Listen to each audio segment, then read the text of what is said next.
Hi, I'm Chuck McDonald, the founder of Chrysilla. I do small business consulting and help business owners build value over time and create a legacy for themselves and their families and all the people that are important to them. Today, we're going to do an education note, and I'm not a financial advisor, and this is not financial advice, but today we're going to talk about Social Security.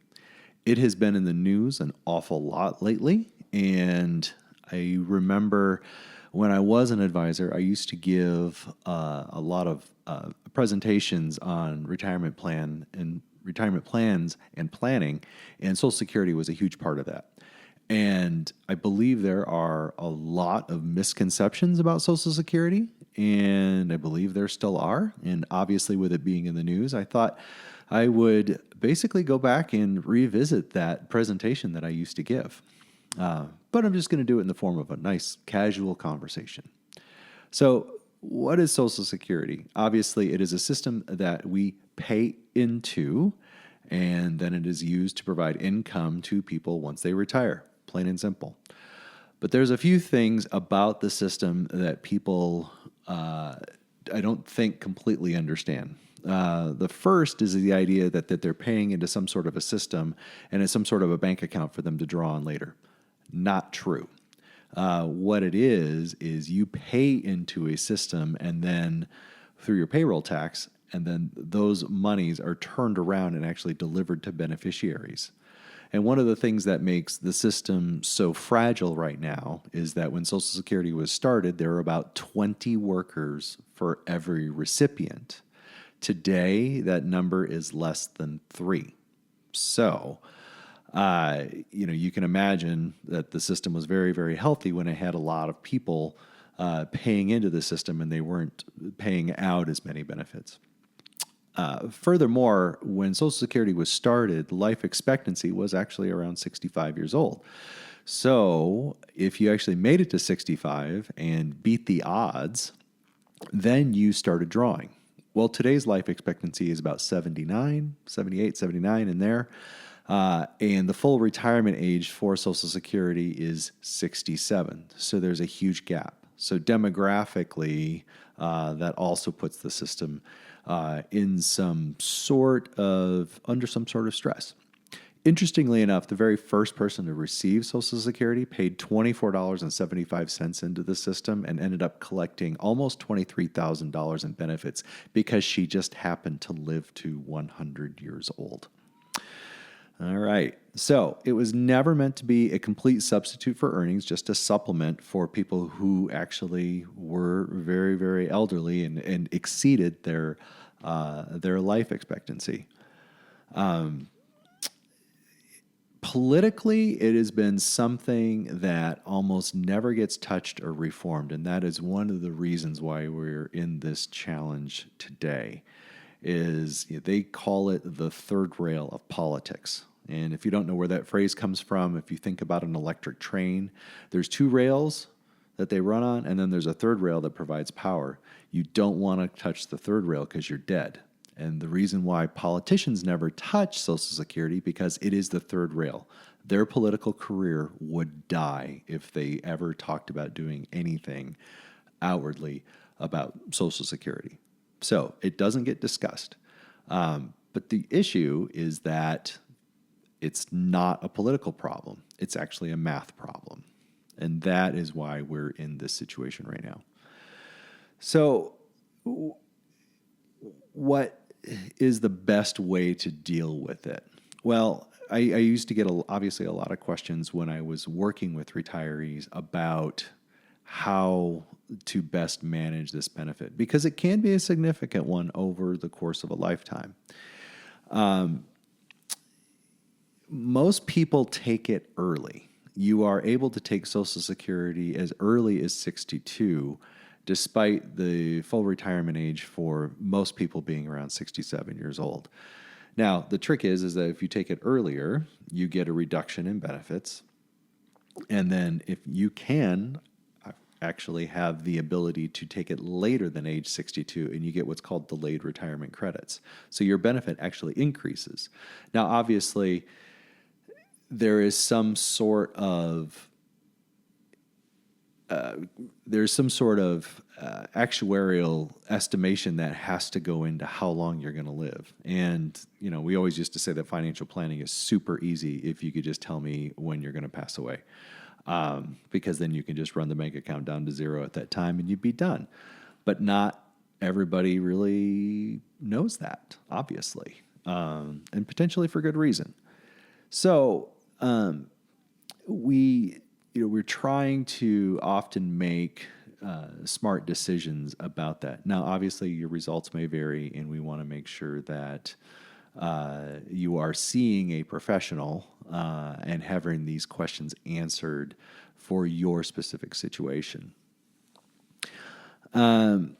There's a couple guidelines that we always used to offer for people. The first one is that you're before your full retirement age. Again, this is normally right now about 67 for people. It could be earlier depending on when you were born. So it's always good to check that out. But if you are working before your full retirement age and you make, and the threshold is very, very low, your benefit gets cut severely. So if you've claimed Social Security, you're still working before your full retirement age, your benefits get cut a lot because it's an offset. If you're at your full retirement age, you can work away if you still want to collect those benefits, keeping in mind that it could push you into another bracket of taxability. So also something to consult with your financial professionals on. And generally speaking, if you can afford to wait, and again, this is just a very general guideline. If you can afford to wait, it does make some sense because especially past your full retirement age, your retirement income goes up by about 8% a year, which is pretty significant. And that is very, very hard to replicate in for example, in the stock market or in the financial markets, to be able to increase your next egg and cause an increase of income like that so significantly. And this is a government guaranteed, inflation adjusted 8% increase on your benefit payment. So that's certainly something to take advantage of if you can afford it. Again, your situation may vary, and it's always good to consult with an expert, but that is just a very, very broad brush. I've heard it said that people will tell me, I want to take Social Security early because the system might be going away and I want to use the dollars that are available. Complete hogwash. Don't take it early just because you think that the dollars aren't going to be there. More than likely, the way the system will be handled is that there will be across-the-board benefit cuts, or either an increase in the retirement age. And there's been some talk in the past about actually changing the way that the inflation calculation is done as well, which would make it a little bit more beneficial for the Social Security pool of money itself. So these are the changes. Interestingly enough, in the past, when they have changed benefits, they've always done it for younger people. And this makes a ton of sense, going back to the political argument, because what is the largest generation that we still have right now is the baby boomers. They are probably unlikely to vote themselves a benefit cut. So when you look at polls, Generation X, the millennials, look at Social Security as something that probably they're not even going to get or receive. Cynically, it's very, very easy to cut benefits for people who don't expect them in the first place. And if I'm making a prediction, then I would guess that is how the system would be done. Short of that, it's really, really hard to see what else could be out there. A real Hail Mary of something could be a system that actually replaces Social Security with something completely different. And you can think about a universal basic income type of structure. But again, these are just like kind of off the wall pie in the sky type of predictions that you just never know. And the way I always kind of approach any sort of planning is you got to look at the rules of the game. How is the game being played now? This is what we know about Social Security. And I think if you're being prudent, you could plan on some sort of benefit cut in the future to happen, just because, like I said, it's not a political problem, it's a math problem.